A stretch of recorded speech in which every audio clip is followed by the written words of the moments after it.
அன்புக்குரிய மாணவ செல்வங்கள் அனைவருக்கும் குருகுலம் நிகழ்வினூடாக வணக்கங்களை தெரிவித்துக் கொள்கின்றேன். அந்த அடிப்படையில் ஏற்கனவே எங்களது குருகுலம் நிகழ்வில் பல்வேறுபட்ட பொருளியல் சம்பந்தமான விடயங்கள் நடைபெற்று கொண்டிருக்கின்றன. அந்த அடிப்படையில் பொருளியலில் தரம் 12ற்குரிய பாடத்தேர்ச்சிகள் கடந்த வகுப்புகளில் நீங்கள் பார்த்து கொண்டிருக்கின்றீர்கள். அதில் தரம் 12இல் தேர்ச்சி 4.4 தேர்ச்சி மட்டம் 4.4 4.5 போன்றன கடந்த வகுப்பில் பார்த்தீர்கள்.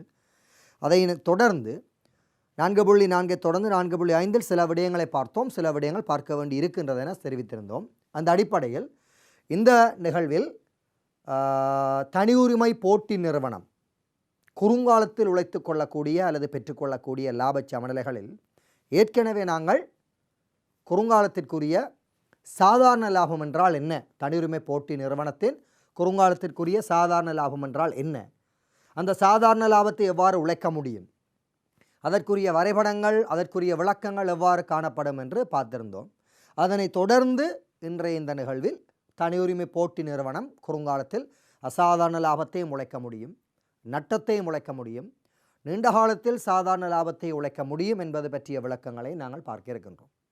எனவே அடுத்ததாக நாங்கள் பார்க்க போகிற அந்த விடயம் தனியுரிமை போட்டி நிறுவனம் உழைத்து கொள்ளக்கூடிய குறுங்காலத்திற்குரிய அசாதாரண லாப சமநிலை. குறுங்காலத்திற்குரிய அசாதாரண லாப சமநிலை ஏற்கனவே பாருங்கள் பிள்ளைகள், உற்பத்தி கோட்பாடு, செலவு கோட்பாடு, வருமான அமைப்புகள், அதற்குள் சாதாரண லாபம், அசாதாரண லாபம், நட்டம், சாதாரண லாபம் எப்படி இருக்கும், அசாதாரண லாபம் எப்படி இருக்கும் என்பது பற்றிய விளக்கங்களை பார்த்தோம். அப்போ உங்களுக்கு தெரிய வேண்டும், இந்த அசாதாரண லாபம் என்பது யாது, அது எவ்வாறு நிறுவனம் பெற்றுக்கொள்ளும், அசாதாரண லாபம் என்பது யாது, அது எவ்வாறு நிறுவனம் பெற்றுக்கொள்ளும், இதை நீங்கள் முதலில் விளங்கி கொள்ள வேண்டும். அசாதாரண லாபம் என்பது பிள்ளையில் விளங்க வேண்டிய விடயம், நிறுவனம் பெற்றுக்கொள்ளக்கூடிய மொத்த வருமானத்தை விட மொத்த செலவு குறைவாக இருத்தல் வேண்டும்.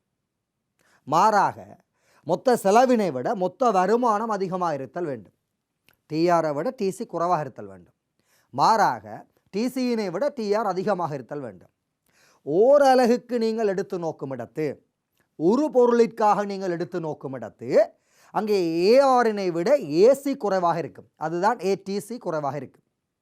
அல்லது ஏடிசி அல்லது ஏசியினை விட ஏஆர் அதிகமாக இருக்கும் ஓரலகு அசாதாரண லாபத்தின் போது, அதன் பொழுது.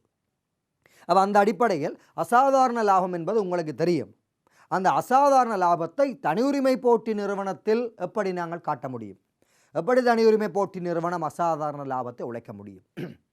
தனியுரிமை போட்டி நிறுவனங்கள் குறுங்காலத்தில் பெற்றுக்கொள்ளக்கூடிய மொத்த வருமானத்தை விட குறுங்காலத்தின் மொத்த செலவு குறைவாக இருந்தால், அல்லது குறுங்காலத்தின் மொத்த செலவினை விட குறுங்காலத்தின் மொத்த வருமானம் அதிகமாக இருந்தால் அசாதாரண லாபத்தை தனியுரிமை போட்டி நிறுவனம் குறுங்காலத்தில் உழைக்க முடியும். அது எவ்வாறு உழைக்க முடியும் என்பதை இங்கு விளக்கமாக நாங்கள் பார்க்க இருக்கின்றோம். பாருங்கள், தனியுரிமை போட்டி நிறுவனங்கள் குறுங்கால பகுதியில் பெற்றுக்கொள்ளுகின்ற மொத்த வருமானத்தினை விட மொத்த செலவு குறைவாக காணப்படுமாயின் அது குறுங்கால அசாதாரண லாப சமநிலை ஆகும். ஆகவே பாருங்கள், அந்த குறுங்கால அசாதாரண லாப சமநிலை எவ்வாறு வரைபடத்தின் மூலம் காட்ட முடியும்? எங்களுக்கு அந்த ஏற்கனவே நீங்கள் படித்த அந்த அடிப்படைகளை வச்சுக்கொண்டு நீங்கள் வரைபடம் விளங்கி வச்சிருக்க வேண்டும். ஏற்கனவே நீங்கள் பார்த்த அடிப்படை பிள்ளைகள் தனியுரிமை போட்டி நிறுவனம் தானே. தனியுரிமை போட்டி நிறுவனத்தில் பிள்ளைகள் அதன் சராசரி வருமான கோடு அல்லது விலைக்கோடு அல்லது கேள்விக்கோடு நெகிழ்ச்சி வாய்ந்த கோடாக செல்ல வேண்டும், நெகிழ்ச்சி வாய்ந்த கோடாக செல்ல வேண்டும். அப்போ இங்கே பாருங்கள், அங்கே நெகிழ்ச்சி வாய்ந்த கோடு காணப்படுது. ஏன்? மின்சாய்வு தன்மை கொண்ட கோடு. விலை மாற்றத்தை விட தொகை மாற்றம் இங்கே பெரிதாக இருக்குது. ஆகவே நெகிழ்ச்சி வாய்ந்த கேள்விக்கோடு அல்ல நெகிழ்ச்சி வாய்ந்த சராசரி வருமான அல்ல விலைக்கோடாக இருக்கும். பாருங்கள், அந்த ஏஆருக்கு உள்ளே நிறுவனம் விலையினை எடுத்து தொழிற்பட்ட காரணத்தால், அது தனியுரிமையிலும் படிச்சிருப்பீர்கள் பிள்ளைகள், நிறுவனம் விலையினை எடுத்து தொழிற்பட்டால் அதன் ஏஆரின் உள்பக்கமாக அல்லது உள்புறமாக எம்ஆர் கோடு செல்லும், எல்லை வருமான கோடு செல்லும். அதை நீங்கள் இங்கே பார்க்க முடியும். கீழிருந்து மேல் நோக்கி செல்லுகின்ற எம்சி நீங்கள் எல்லை செலவு விளக்கத்தின் போது கண்டிருப்பீர்கள். கீழிருந்து மேல் நோக்கி செல்கின்ற எல்லை செலவு கோடு எல்லை வருமானத்தை வெட்டி செல்லும் பொழுது நிறுவனம் வெளியீடு செய்து நிறுத்த வேண்டிய புள்ளி, அதாவது உற்பத்தியை நிறுத்த வேண்டிய புள்ளி அல்லது விற்பனையினை அதிகரிக்க வேண்டிய புள்ளி, அல்லது லாபத்தை உச்சப்படுத்த வேண்டிய புள்ளி இனம் காணப்படும். அந்த வெளியீடு இனம் காணப்படும். அது நாங்கள் ஏற்கனவே கோட்பாடுகளில் படிச்சிருந்தோம். அந்த வெளியீடு கியூவாக பெற்றுக்கொள்ளப்பட்டு விட்டது. ஆகவே மேலிருந்து கீழ் நோக்கி வருகின்ற எல்லை செலவு கோடு, கீழிருந்து மேல் நோக்கி செல்லுகின்ற மேலிருந்து கீழ் நோக்கி வருகின்ற எல்லை வருமான கோடு, பிள்ளைகள் மன்னிக்க வேண்டும், எல்லை வருமான கோடு கீழிருந்து மேல் நோக்கி செல்லுகின்ற எல்லை செலவு கோட்டை வெட்டி செல்லுகின்ற மட்டத்தில் நிறுவனத்தின் வெளியீடு கியூ தீர்மானிக்கப்படும்.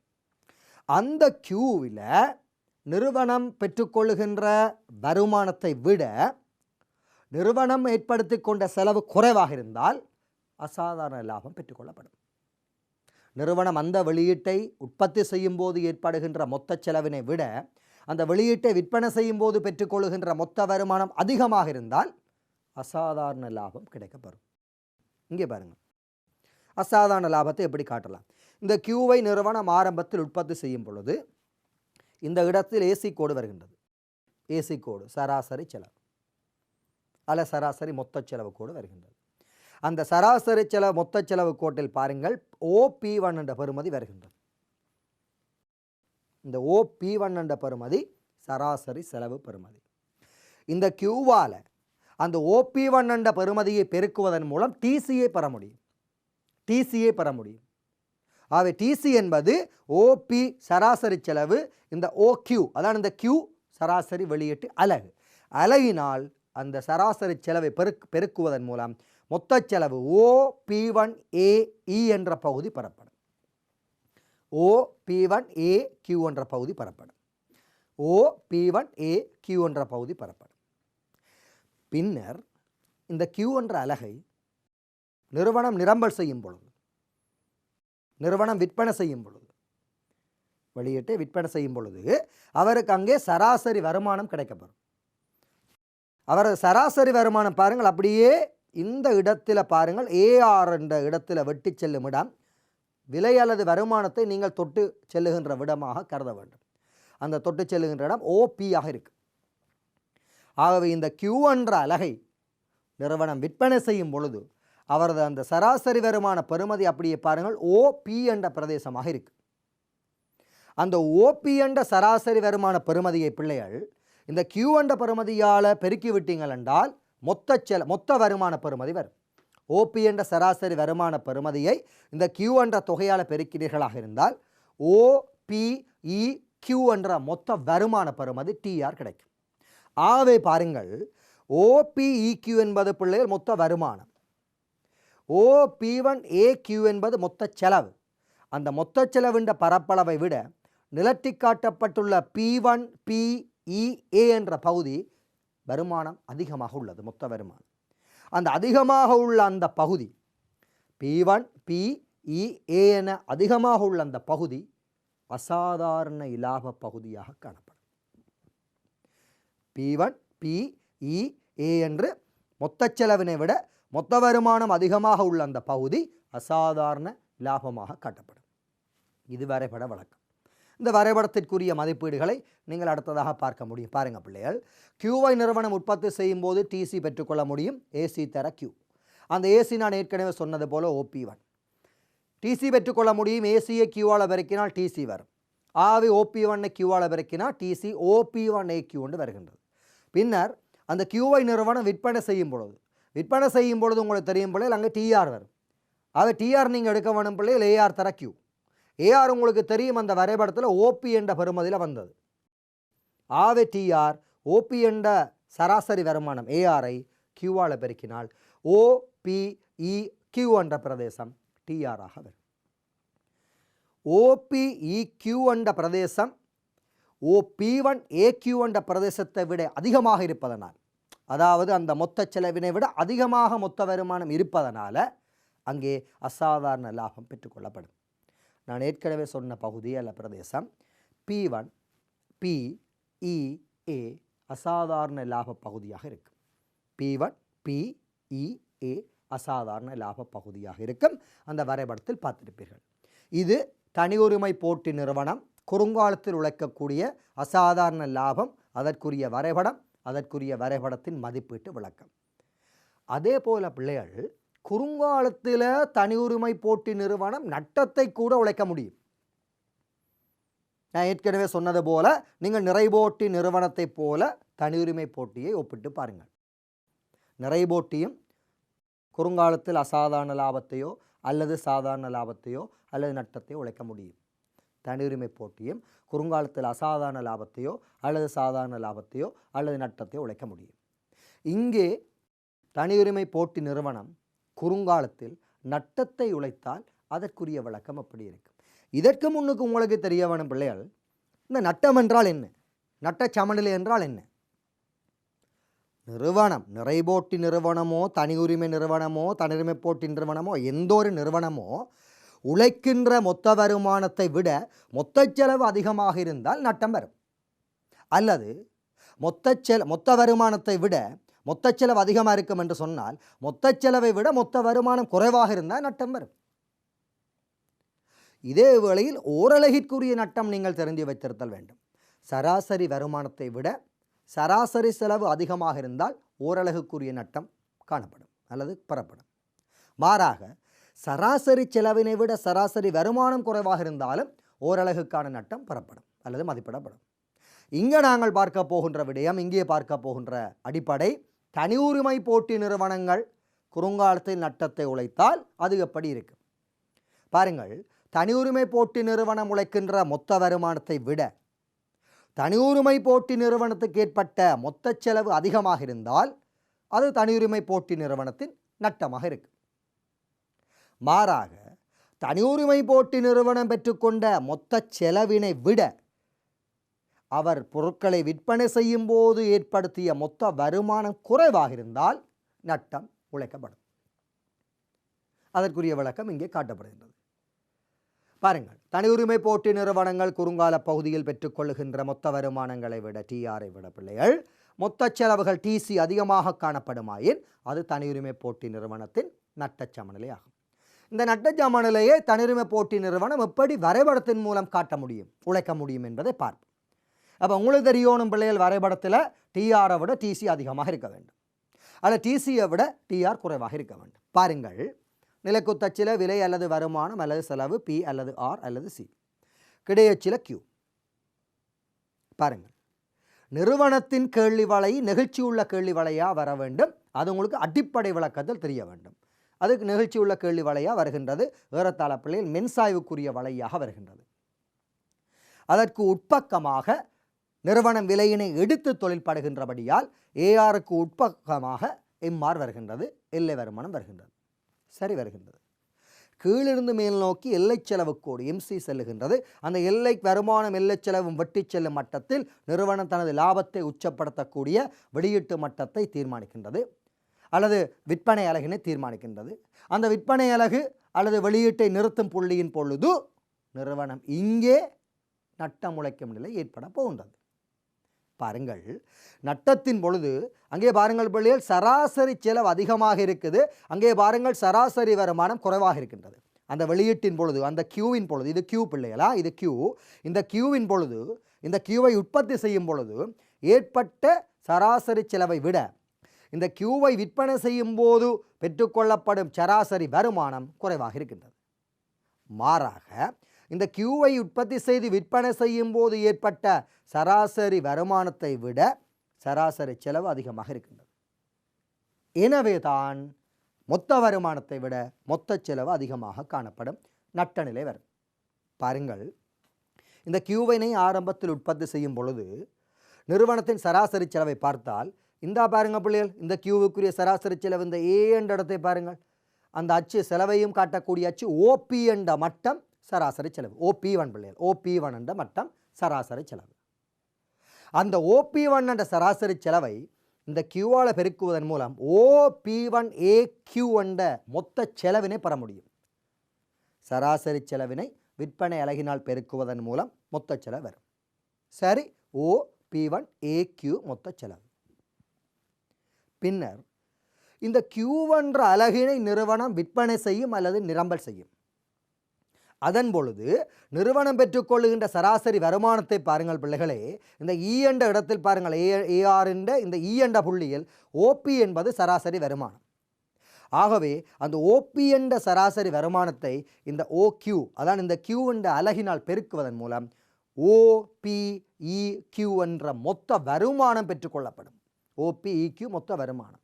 அந்த OPEQ என்ற மொத்த வருமானத்தை விட OP1AQ என்ற மொத்த செலவு அங்கே அதிகமாக இருப்பதனால் அந்த நிலற்றிய பகுதி PP1AE அல்லது EAP1P அல்லது AEPP1 அந்த நிலற்றிய பகுதி நட்டப்பெறுமதியாக காணப்படுகின்றது. ஆகவே மொத்த வருமானம் OPEQவை விட மொத்த செலவு OP1AQ என்ற பெறுமதி அதிகமாக இருப்பதனால் PP1AE என்ற அந்த பிரதேசம் நட்டப்பெறுமதியாக காணப்படும். பூரண விளக்கத்துடன் இதை பார்க்க வேண்டும். பூரண விளக்கத்துடன் பார்க்க வேண்டும். சரி, பாருங்கள் இதற்குரிய விளக்கம் எவ்வாறு அமைகின்றது பாருங்கள். நிறுவனம் Qவினை உற்பத்தி செய்யும் பொழுது TC சமன் AC தர Q தெரியும். AC அங்கே OP1 வந்தது நீங்கள் பார்த்திருப்பீங்கள். ஆகவே OP1 என்ற ACயினை Qவால் பெருக்குவதன் மூலம் TC வருகின்றது. OP1AQ என்று வருகின்றது. ஏற்கனவே வரைபடத்தில் காட்டியுள்ளேன். பின்னர் அந்த Qவினை விற்பனை செய்யும் பொழுது பாருங்கள் TR வரப்போகின்றது. விற்பனை செய்யும் பொழுது TR ARஐ Qவால் பெருக்கினால் வரும். ஆகவே உங்களுக்கு விளங்க வேண்டும், அந்த வரைபடத்தில் AR OP என்ற பிரதேசத்தினால் காட்டப்பட்டது.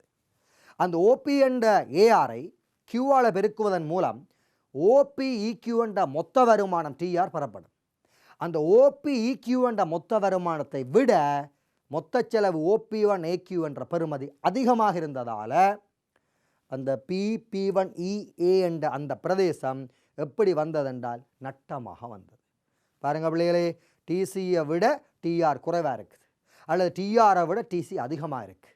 அந்த அதிகமாக இருக்கும் பிரதேசம் பிள்ளைகள் நட்ட பிரதேசம். அந்த நட்ட பிரதேசம் பிள்ளைகள் P1AE என்ற பெறுமதியால் காட்டப்படுகின்றது.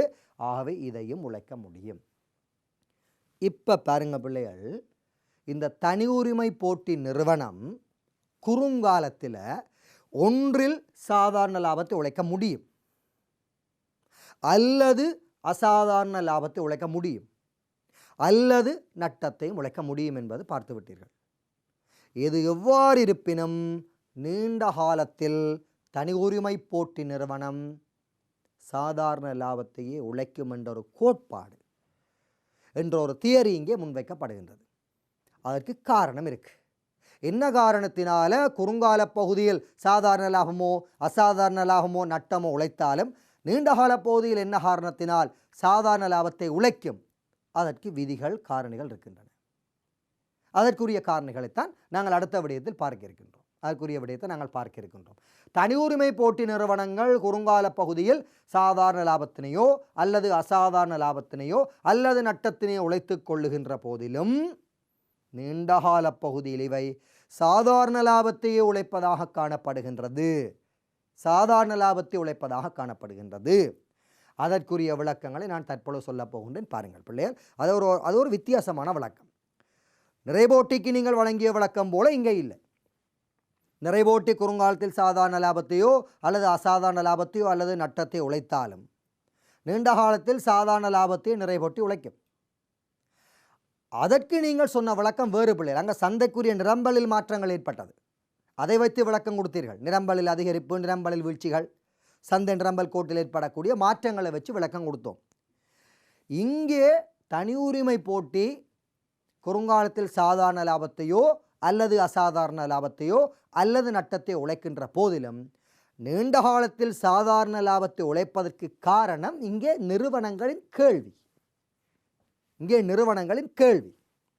அதற்குரிய விளக்கத்தை வச்சு நீங்கள் விளங்கிக் கொள்ள வேண்டும்.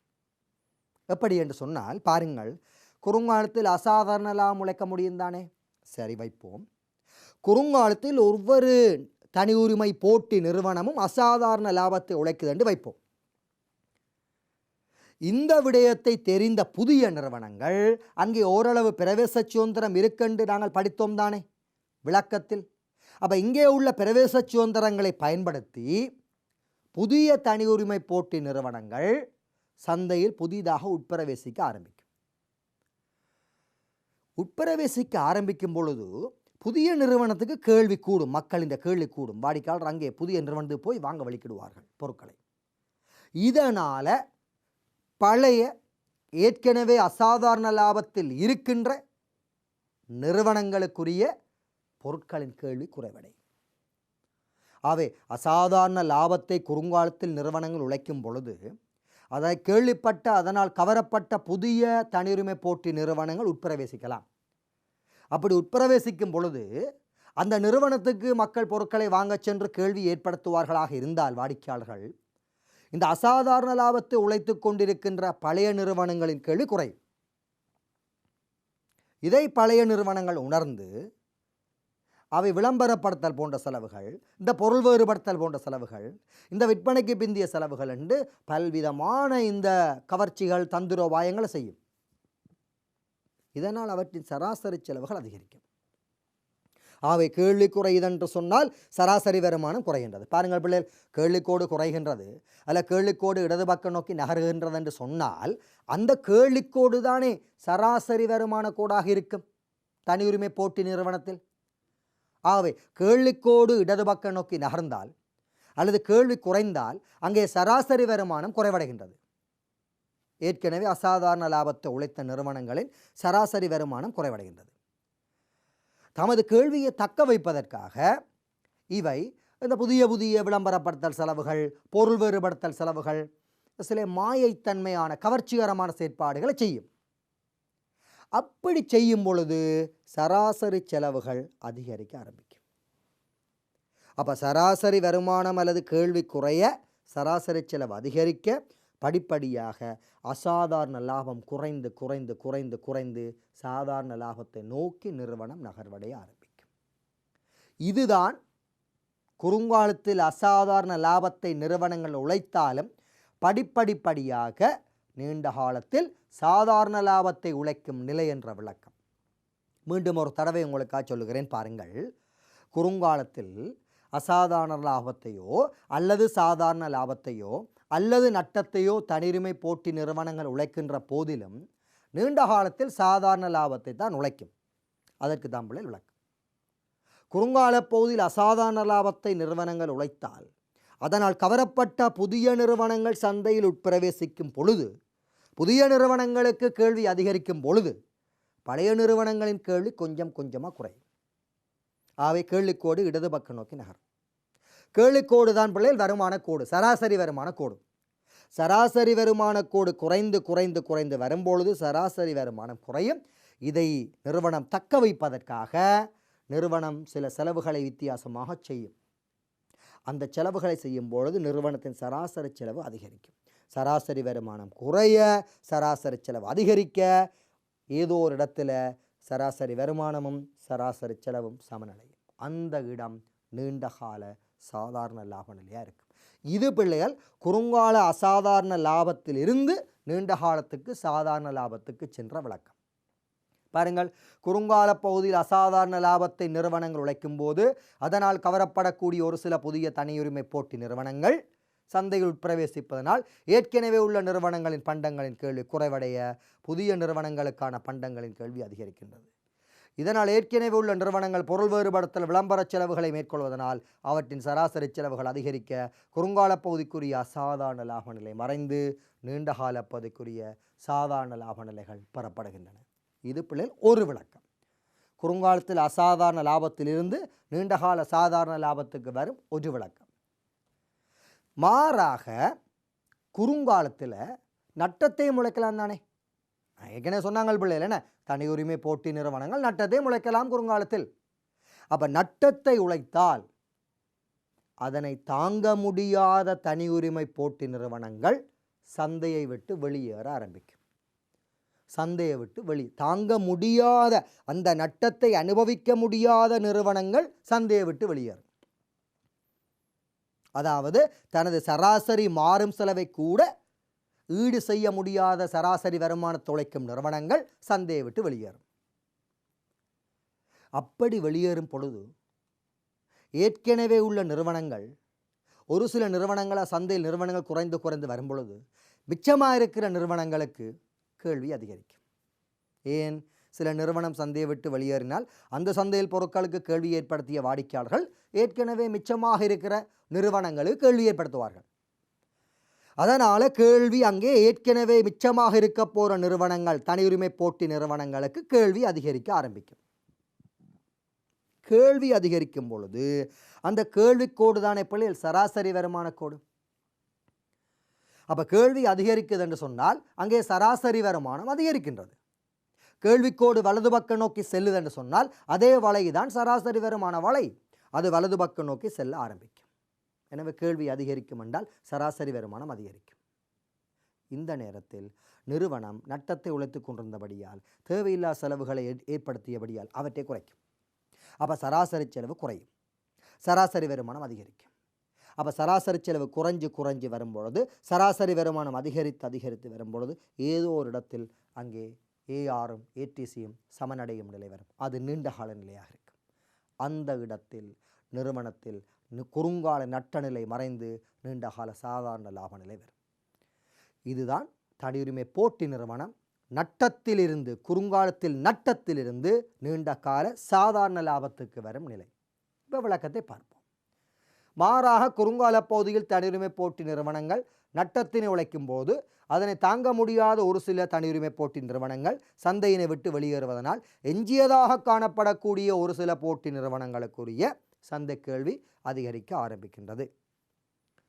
இதனால் இவை விளம்பர செலவுகள் போன்ற விற்பனை மேம்படுத்தும் செலவுகளை குறைப்பதனால் அவற்றின் குறுங்கால நட்ட நிலை மறைந்து நீண்டகால சாதாரண லாப நிலை தோற்றம் பெறுகின்றது. மாறாக குறுங்கால பகுதியில் சாதாரண லாபங்களை நிறுவனங்கள் உழைக்கப் பெறுவதனால் தொடர்ந்தும் சாதாரண லாபத்தில் இருக்கு. இது பிள்ளைகள் கடைசி விளக்கம். உங்களுக்கு தெரியும், குறுங்காலத்தில் அசாதாரண லாபத்திலிருந்து நீண்டகால சாதாரண லாபத்துக்கு பார்த்தோம். குறுங்காலத்தில் நட்டத்தை உழைத்தாலும் நீண்ட காலத்தில் சாதாரண லாபத்தை உழைக்கும் நிலைகளை படித்தோம். குறுங்காலத்தில் சாதாரண லாபத்தை உழைக்கலாம் தானே, அவ்வாறாயின் நீண்ட காலத்திலும் சாதாரண லாபத்தில் இருக்க முடியும் என்பது இங்கே காட்டப்படும் இறுதி விளக்கம். எனவே குறுங்காலத்தில் 3 விதமான லாபத்தை உழைக்க முடியும், நீண்ட காலத்தில் 1 விதமான லாபத்தை உழைக்க முடியும் என்ற விளக்கம் இங்கே பார்த்தீர்கள். இது தனியுரிமை போட்டி நிறுவனங்களின் இலாப சமநிலைகள் பற்றிய பூரணமான போதியளவான விளக்கம். இதற்குரிய விளக்கங்களில் பிள்ளைகள் நீங்கள் பார்க்க வேண்டிய விடயம் வரைபடங்கள், வருமான செலவு அணுகுமுறைகள், அந்த வரைபடத்தில் காட்டக்கூடிய அந்த அசாதாரண லாபம், சாதாரண லாபம், நட்டம், அந்த பகுதிகள் அழகாக பார்த்து வைப்பதன் மூலம் நீங்கள் பல்வேறுபட்ட வினாக்களுக்கு இலகுவாக நீங்கள் விளங்கி விடையளிக்க முடியும். இது தனியுரிமை போட்டி நிறுவனத்திற்குரிய விடயங்களை காட்டுகின்றது. இப்பொழுது பாருங்கள் பிள்ளைகள், நாங்கள் ஏற்கனவே பார்த்த விடயங்களை ஒரு தடவை சமரியாக சுருக்கமாக இலகுவாக படிக்கப் போகின்றோம். பாருங்கள், ஏற்கனவே நாங்கள் பார்த்த விடயம் பிள்ளைகள், நிறைபோட்டி சந்தை, அதில் நிறைபோட்டி நிறுவனங்களை பரம்பாக படித்தோம். தனியுரிமை சந்தையும் தனியுரிமை நிறுவனமும் ஒன்றென படித்தோம். சிலருரிமை சந்தைகள், சிலருரிமை நிறுவனங்களை பற்றி படித்தோம். தனியுரிமை போட்டி சந்தை வேறு, அதில் உள்ள ஒவ்வொரு நிறுவனங்களும் வேறு என்று படித்தோம். 4 விதமான சந்தை அமைப்புகளை உங்களது இந்த தேர்ச்சி மட்டத்தில் நீங்கள் பார்த்திருக்கிறீர்கள். அவற்றின் சாதாரண லாபம், அசாதாரண லாபம், நீண்ட காலம், குறுங்காலம், பண்புகள் எல்லாம் படித்தீர்கள். அவற்றை ஒரு சுருக்கமாக, அவற்றை ஒரு இலகுவான வழிமுறையாக, ஒரு அட்டவணையாக இலகுவாக நீங்கள் விளங்கி வைக்கக்கூடிய ஒரு முறை ஒன்று இங்கே கையாளப்படுகின்றது. அந்த முறையை நீங்கள் கண்டுகொள்வதன் மூலம் பல வினாக்களுக்கு நீங்கள் விடையளிக்க முடியும். பாருங்கள் பிள்ளைகள், அது எந்த அடிப்படை என்று பாருங்கள். இங்கே பாருங்கள், முதல் சந்தை அங்கே போடப்பட்டிருக்கு, சந்தை என்று போடப்பட்டிருக்கு. சந்தைக்கு அடுத்ததாக நிறுவன எண்ணிக்கைகள் போடப்பட்டிருக்கு. அதற்கு அடுத்ததாக பிரதியீடுகள் போடப்பட்டிருக்கு. அதற்கு அடுத்ததாக சந்தை பிரவேசம், அதற்கு அடுத்தது சந்தையில் நுகர்வோன்ற சந்தை வெற்றியாறு, பின்னர் விலை நடத்தை, பின்னர் அடுத்த விடயங்கள் உங்களுக்கு காட்டப்பட இருக்கின்றது. சரி, பாருங்கள், சந்தை முதலாவது நிறைபோட்டி சந்தை, தனியுரிமை, தனியுரிமை போட்டி, சிலர் உரிமை. முதலாவது நிறைபோட்டி சந்தையில் நிறுவன எண்ணிக்கைகளை பாருங்கள், இலகுவாக நீங்கள் விளங்க முடியும், ஏராளம். தனியுரிமையில் ஒரே ஒன்று, தனியுரிமை போட்டியில் பல, சில உரிமையில் ஒரு சில. அந்த முதலாவது விளக்கத்தை நீங்கள் பார்ப்பதன் மூலம் இலகுவாக நிறுவன அமைப்புகளை விளங்க முடியும். இரண்டாவது பிரதியீடுகளை பாருங்கள். நிறைபோட்டியில் பூரண பிரதியீடு அல்லது 100% பிரதியீடு காணப்படும். தனி உரிமையில் அறவே பிரதியீடு இல்லை, இல்லாதபடியால் தான் அது தனி உரிமையாக இருக்கு. தனியுரிமை போட்டியில் ஓரளவு பிரதியீடு காணப்படும். நான் நிறைபோட்டியுடனும் வேறுபடுத்தி காட்டினேன் தனியுரிமை போட்டியினை, தனியுரிமையுடனும் கடந்த வகுப்புகளில் போட்டு வேறுபடுத்தி காட்டினேன், பார்த்திருப்பீர்கள். சில உரிமையில் மிக மிக வரையறுக்கப்பட்ட ஒரு சில நிறுவனங்கள் இருக்கு. சரி, சந்தை பிரவேசம், அதாவது பிரவேச சுதந்திரம், சந்தையில் பிரவேச சுதந்திரம் பாருங்கள் பிள்ளைகள். நிறைபோட்டி பூரண சந்தை பிரவேச சுதந்திரம். எப்பொழுதுமே யாருமே சந்தையில் பிரவேசிக்கலாம். நிறுவனங்கள் நிறைபோட்டிகளாக இருந்தால் சந்தையை விட்டும் இருக்கிற நிறுவனங்கள் வெளியேறலாம். ஆகவே அது பூரண பிரவேச சுதந்திரம். தனி உரிமை என்றால் எங்களுக்கு தெரியும், அறவே பிரவேச சுதந்திரம் இருக்கக்கூடாது. அப்படி இருந்தால் அது தனி உரிமை அல்ல. எனவே அறவே அங்கே பிரதியீடு இல்லை, பிரவேச சுதந்திரம் காணப்படவே மாட்டாது. தனியுரிமை போட்டியில் ஓரளவு பிரவேச சுதந்திரம் இருக்கும். சற்று முன்னர் நாங்கள் பார்த்த அந்த நீண்டகால லாபச்சமநிலைக்குரிய விளக்கத்திற்குள்ளேயே உங்களுக்கு தெரிஞ்சிருக்கும்.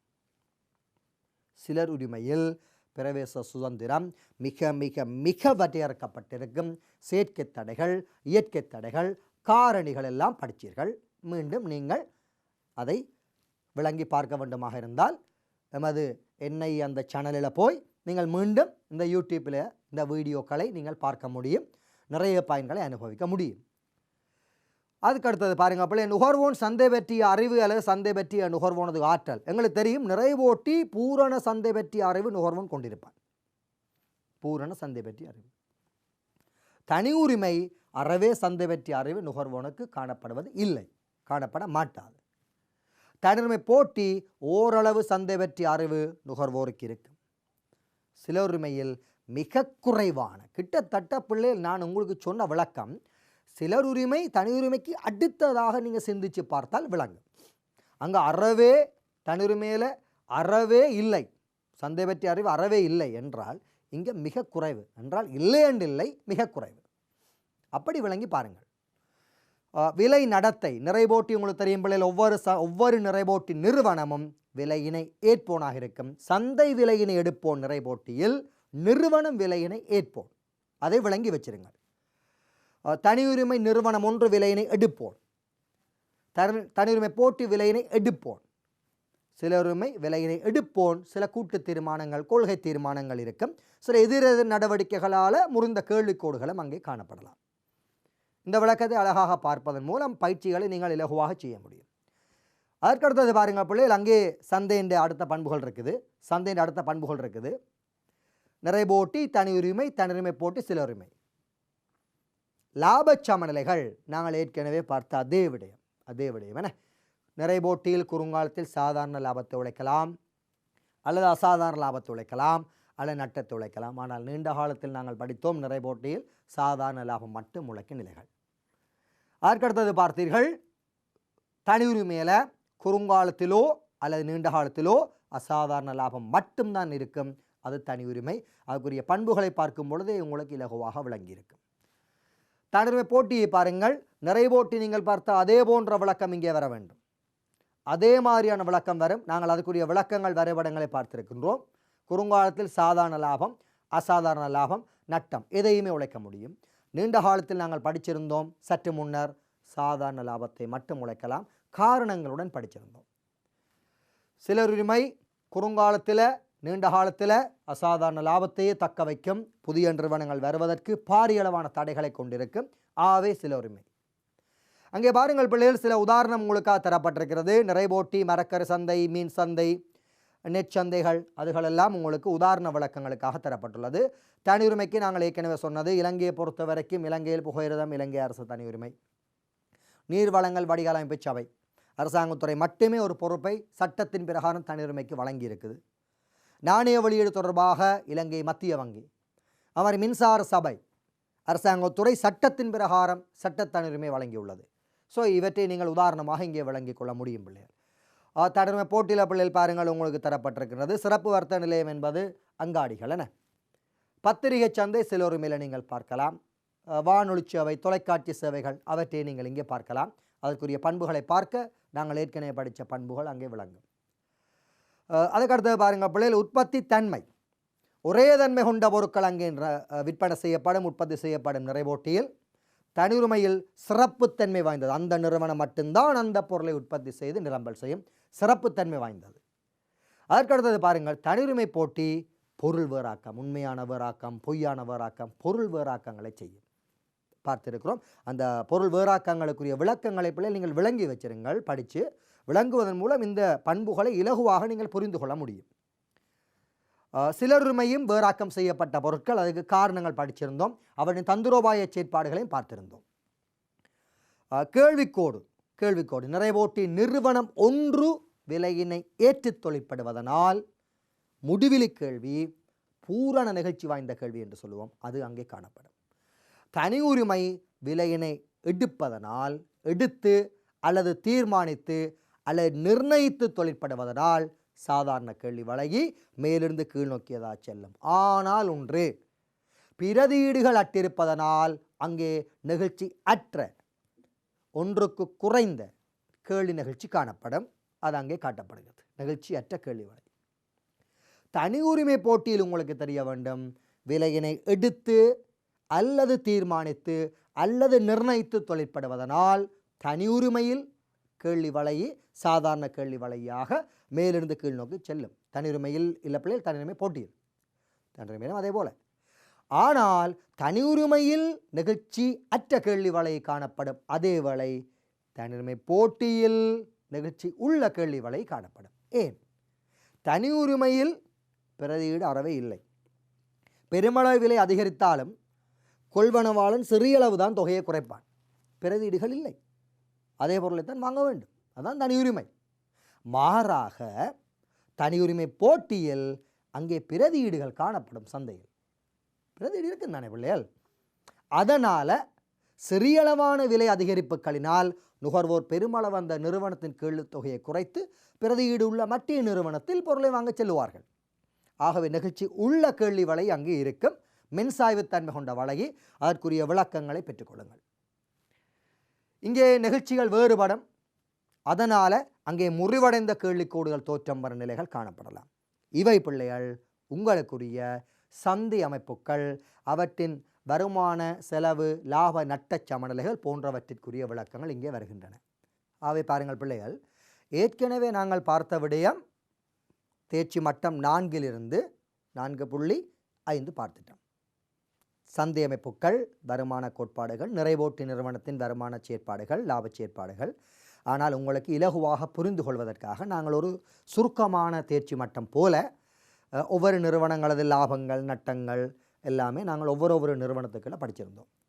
தற்பொழுது நீங்கள் செல்ல போகின்றது பிள்ளைகள் தேர்ச்சி மட்டம் 4.6க்கு செல்கிறீர்கள். அது உற்பத்தி காரணி சந்தையின் நடத்தைகள். உற்பத்தி காரணி சந்தையின் நடத்தைகள், அதாவது ஃபேக்டர் மார்க்கெட், காரணி சந்தை பற்றிய விளக்கங்கள் பார்க்க போகிறோம்.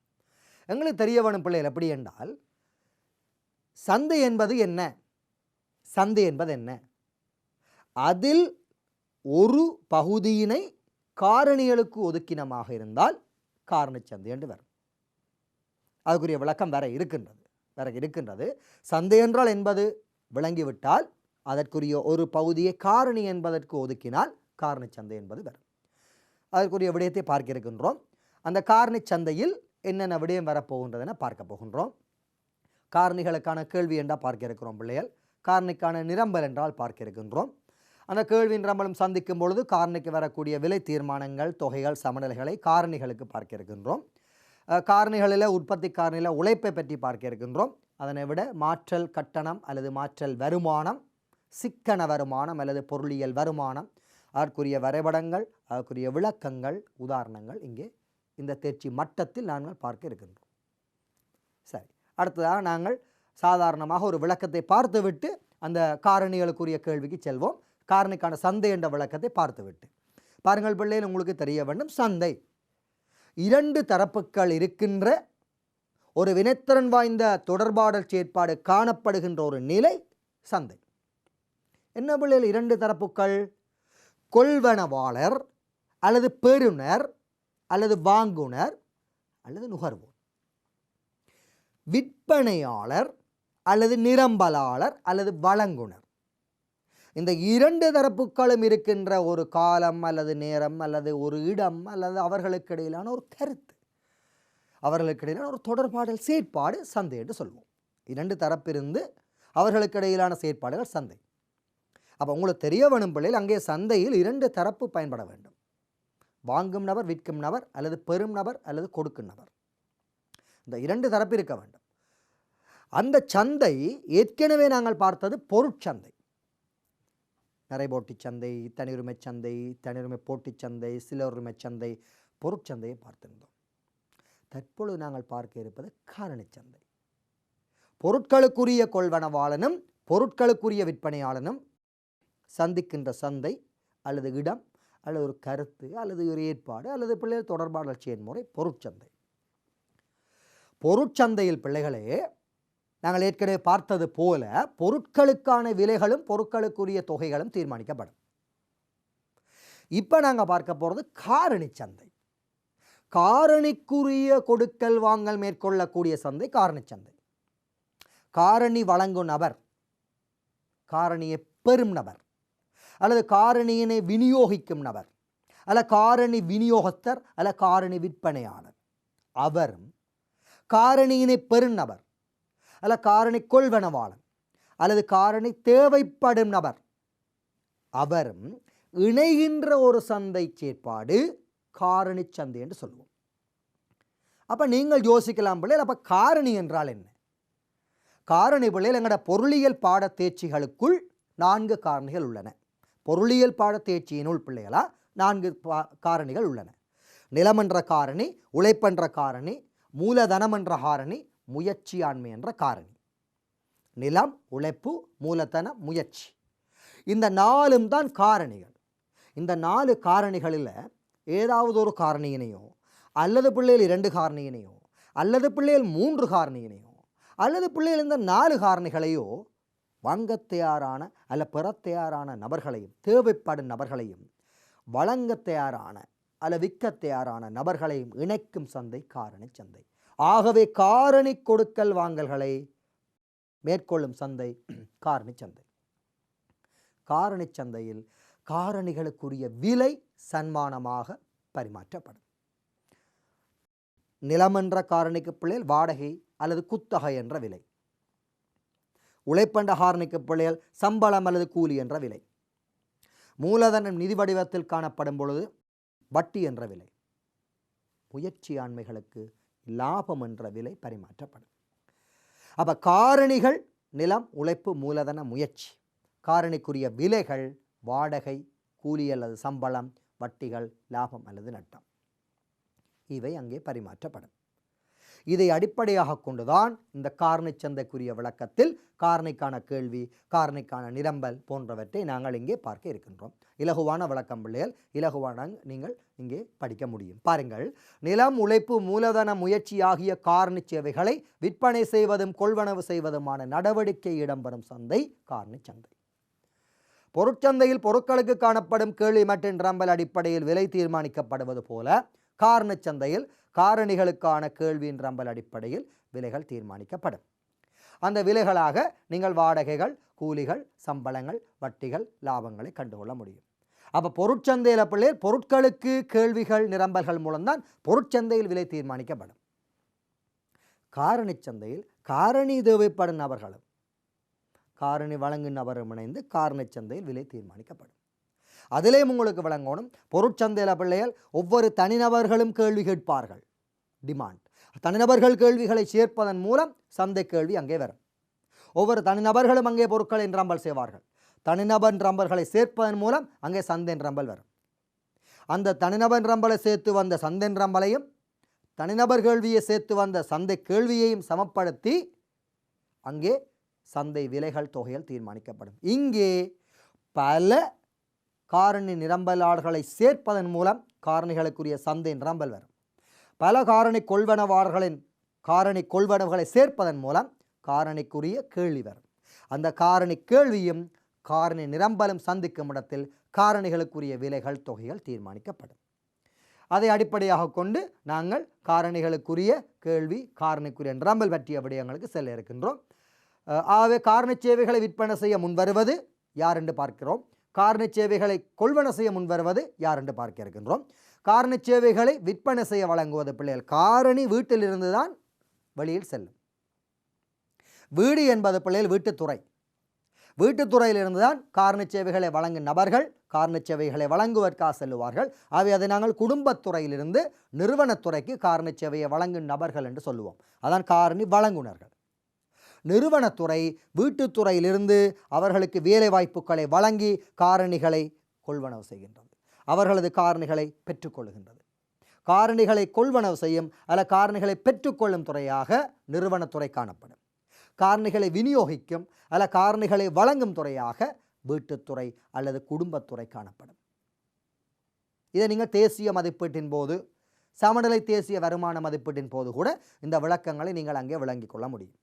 இது காரணி சந்தை எங்கிருந்து எங்கு செல்லும் என்பதையும், காரணி சந்தையில் அதை பெறுநபர் யார், வழங்கும் நபர் யார் என்பதையும் பார்த்திருக்கின்றோம். எந்த ஒரு காரணிக்கும் காணப்படும் கேள்வி அக்காரணிகளை பயன்படுத்தி மேற்கொள்ளப்படுகின்ற பொருட்கள் சேவைகளின் மூலம் தீர்மானிக்கப்படும். 2 அடிப்படை சொல்ல போகிறேன் பாருங்கள் பிள்ளைகள்.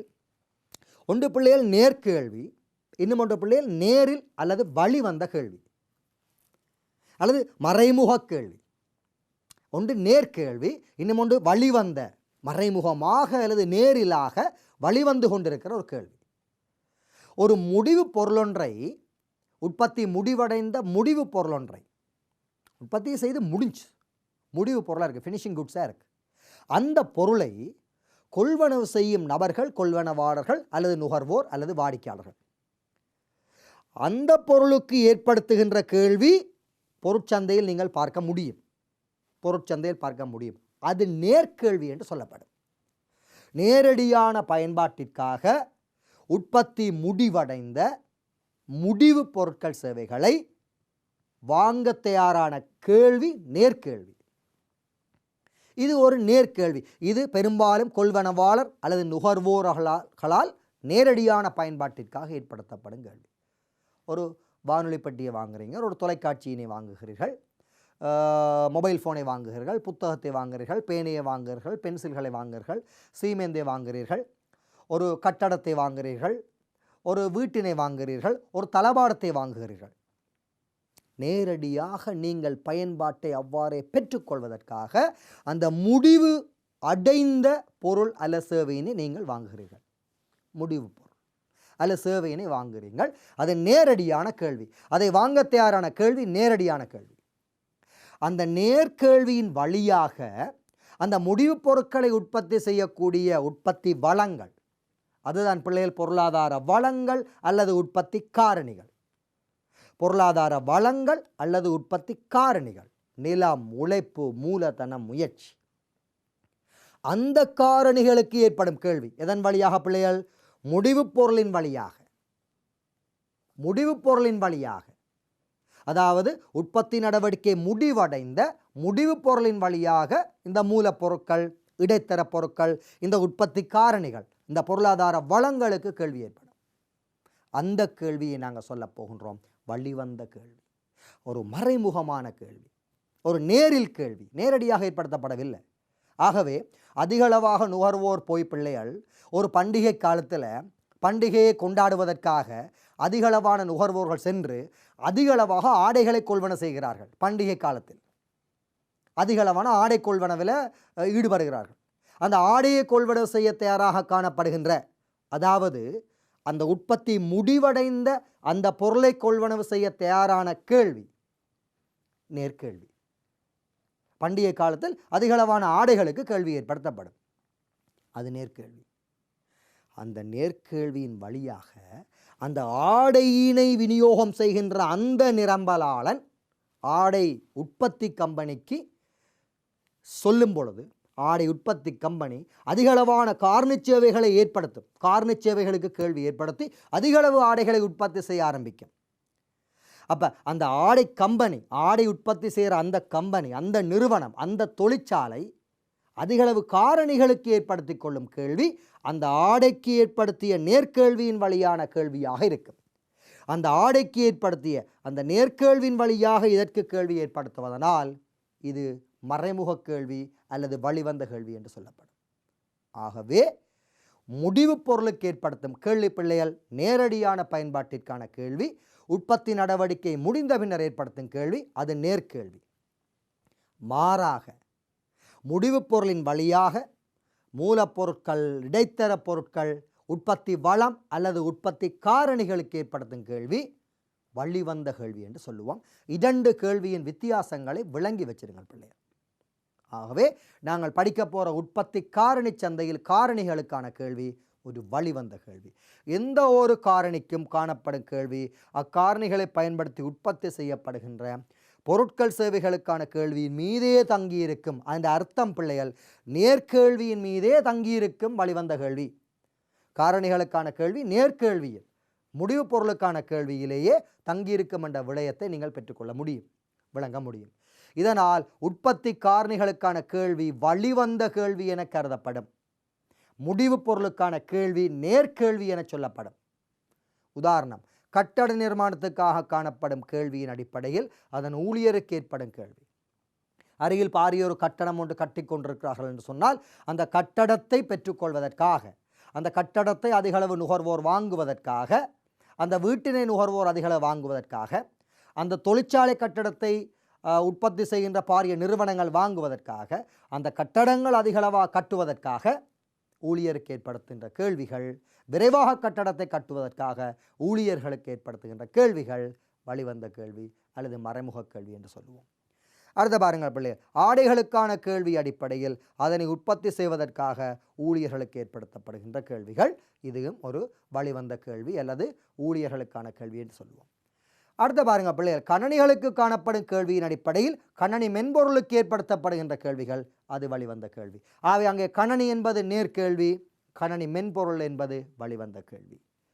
விவசாய பொருளுக்கு காணப்படும் கேள்வியின் அடிப்படையில் நிலத்துக்கு ஏற்படுத்தும் கேள்வி, அங்கே விவசாய பொருட்கள் என்பது உற்பத்தி முடிவடைகின்ற பொருட்கள், அது நேர்கேள்வி. நிலம் என்பது ஒரு உற்பத்தி காரணி, அது வழிவந்த கேள்வி.